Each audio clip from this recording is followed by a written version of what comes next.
Hey, today I wanted to talk about traveling to Brazil, traveling from Mexico, and flying to foreign countries when you live in Mexico. I'm in my hotel room here in Rio de Janeiro. I landed today. My wife is coming next week. I'm exhausted. Zihuatanejo is a great airport to fly to the US or to Canada, but everywhere else is a bit more difficult. To fly to Rio, it was best to purchase two round trip tickets with two separate airlines.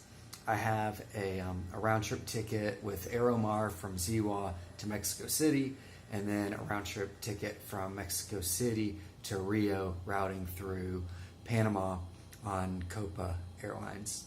So yesterday it was a bit hectic because my first flight was delayed, and since my second flight was with a different airline, I doubted that Aeromar would bear any of the responsibility if I had missed that flight. If you're a resident of Mexico, you go through immigration when you leave the country, and then when you enter Mexico, you enter in the Mexican citizens line. It's a bit strange, but that's the system. Usually I do this when I leave from Ziwa, but since my last flight before leaving the country was in Mexico City, I had to take care of it there. And it was a little nerve-wracking because I only had an hour because of the delay between those flights, but fortunately the immigration desk was right by the gate leaving from Mexico City to Panama. A benefit to living in Mexico is that it's one of the few countries that doesn't require a negative COVID test. I think, or I hope, others are going to follow pretty soon. But yesterday, I had to show a negative test at the gate in Mexico City. The test stated, the paper that I gave the guy stated that it had been taken at 3 p.m. the previous day, and the flight from Mexico City was at 3:40 p.m. So the agent told me that they couldn't take it because it had been more than 24 hours prior, and the test had to be within that 24 hours of the flight.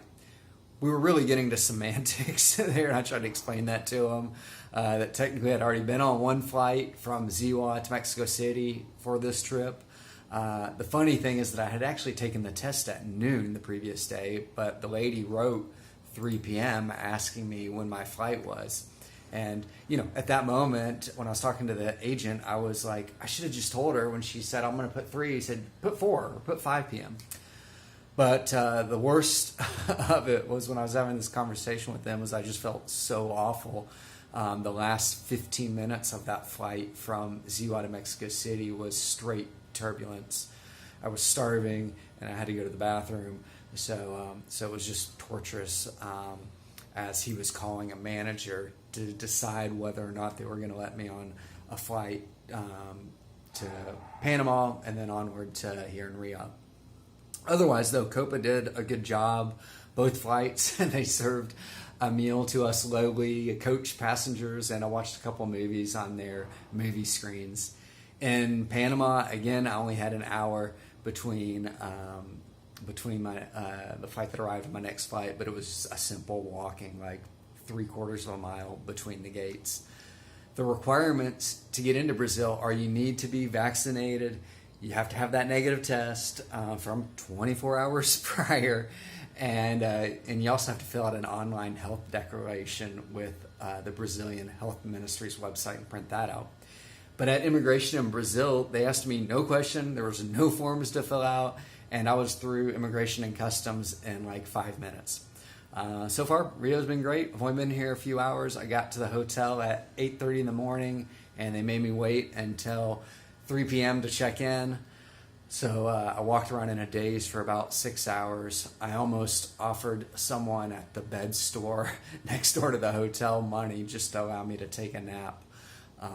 But I'm excited to really get out and explore. Oh yeah, one more cool thing about Copa Airlines is that they offer a free layover in Panama. So Allie and I are spending 3 days there on our way back to Zihuatanejo. So I'll report from there when we get there. All right, thanks for watching. Take care.